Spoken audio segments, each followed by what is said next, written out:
Hello student, मैं देवीशरण द्विवेदी के class में गणित शिक्षक हूँ। तो इसमें मैं आपको कुछ संदेश देना चाहता हूँ। यूपी बोर्ड 2025 में के क्लास कक्षा 12 के लिए एक महत्वपूर्ण प्रश्नों की सीरीज चलाने वाली है और उसकी शुरुआत आज से हो रही है।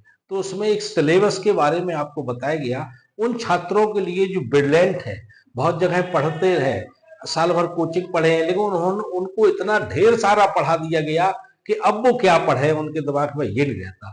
तो ब्रिलियंट बच्चे भी उसमें बहुत परेशान होते हैं। और जो कमजोर छात्र हैं, जिन्होंने किसी लापरवाही कारण, किसी अपनी समस्या के कारण पढ़ाई नहीं कर पाई, वो भी अगर इतना ही कर लेंगे तो उनके नंबर 90 प्लस नंबर ये इस चैनल के माध्यम से आप लोगों के पक्के आएंगे। तो इस दीपावली के पहले हम लोगों का एक टारगेट था कि हम लोग दीपावली के पहले इंटर का ये क्लास चालू होगी। और ये वर्क ऑफलाइन कई वर्षों से चल रहा है, ऑनलाइन भी हम लोगों का चल रहा था, लेकिन अब हम लोगों का ऑनलाइन फिर से हम लोग आप लोगों के लिए सेवा में आए हैं। इसलिए आज की शुरुआत सिलेबस से होगी। तो सिलेबस हम लोग देखते, आइए सिलेबस की चर्चा करते हैं। तो के क्लास ने एक सिलेबस का विभाजन किया है, उसके विभाजन से ही आपको पढ़ना है। तो क्लास 12 के लिए 2 चैप्टर हैं, चैप्टर सारे चैप्टर लिखे हैं हमने, हम चैप्टर बाई चैप्टर की बात करेंगे। 2 चैप्टर है बेटा, संबंध, फलन, प्रतिलोम, त्रिकोणमिति।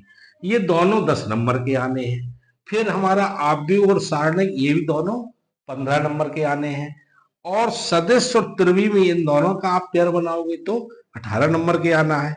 2 ही है कि रेखिक प्रोग्रामन और प्रायिकता, ये अलग अलग नंबरों के लिए है। तो एक 5 का है रेखिक प्रोग्रामन, प्रायिकता 8 नंबर की है। टोटल सबको ऐड करेंगे तो 56 आएगा। आप 56 नंबर का तैयार वो चीज कर सकते हो जिसमें कैलकुलस नहीं है। इसके बाद बेटा आप लोगों को एक शब्द दिया है कलन। कलन को ही हम कैलकुलस बोलते हैं। तो कैलकुलस के अंदर इतने पार्ट दिए हैं, ठीक है। तो कैलकुलस के अंदर जब इतने पार्ट दिए हैं तो वो अकेले 44 नंबर का है। तो कुछ स्टूडेंट के दिमाग में ही रहता है यार कैलकुलस पहले तैयार कर लो तो 44 नंबर आएंगे, ये तो 5 और 10 नंबर है, इस तरफ क्या ध्यान देना है। तो आपको ऐसे नहीं सोचना बेटा। अगर आप ये सोचिए 10 कर लिए तो आपको समय कम लगेगा, 10 नंबर पक्के तो हो जाएंगे आपके।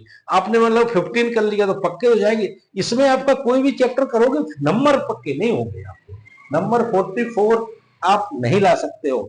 लेकिन अगर आपने 2 चैप्टर तैयार कर लिए तो ये पक्का हो गया कि आपके 15 नंबर पक्के हो गए। इसलिए कितने नंबर आपको लाना है उसी हिसाब से आप तैयारी करिए बेटा। तो इसमें के क्लास आपको सलाह देता है कि आप पहले इन चैप्टरों को तैयार करें, फिर कलन पढ़े। साल भर में कुछ तो पढ़े ही हो गए आप लोग, और इसी टाइप से आप लोग पढ़िए। तो 56 प्लस 44 100 नंबर का पूर्णांक हो जाएगा। तो औसतन लगभग लगभग 13 नंबर का 13 चैप्टर है, लगभग लगभग 8 नंबर के लिए लगभग प्रत्येक चैप्टर पढ़ा। तो 8 नंबर से जब गुणा करेंगे तो 104 आ जाएगा। अब आपने सोचा पूर्णांक 100 का 4 नंबर ज्यादा आ गए 4, तो ये 4 कहीं पे भी एडजस्ट कर लेंगे वो 100 से। आप ऐसा सोचिए, औसतन आप ये समझ लो कि 13 और 12 या कोई चैप्टर 16 कर देंगे वो। तो इस टाइप से आप समझिए कि हमेशा आपको 8 नंबर का औसत लेके चलिए और पूर्णांक आपका कितना 100 नंबर की तैयारी आपको करना है। तो आज की क्लास में मुझे इतना ही आपको बताना था कि आप ऐसा नहीं सोचे कि 4 नंबर एक्स्ट्रा हो गए, एक्स्ट्रा नहीं है।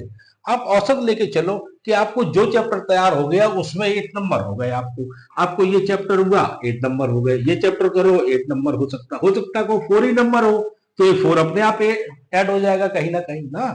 मान चलो आप कल नंबर से 8 नहीं आया, 4 आ गया, तो 4 नंबर एडजस्ट हो गया। तो बस इतना ही मुझे कहना था कि क्लास से आप जुड़िए, और इसमें बेहतर तरीके से पढ़ाया जा रहा है। इसमें कोई बुक तैयार नहीं कराई जा रही, कोई आपका सिलेबस वैसे तैयार नहीं करा जा रहा है। तो परीक्षा के उद्देश्य से, परीक्षा को पूर्ण रूप से तैयारी के लिए आपको मैथ विषय की और कहीं कोई आपको जरूरत नहीं पड़ेगी। इस क्लास के साथ जुड़िए और अपना नंबर 90 नंबर का लक्ष्य, 95 नंबर का लक्ष्य पूर्ण करिए।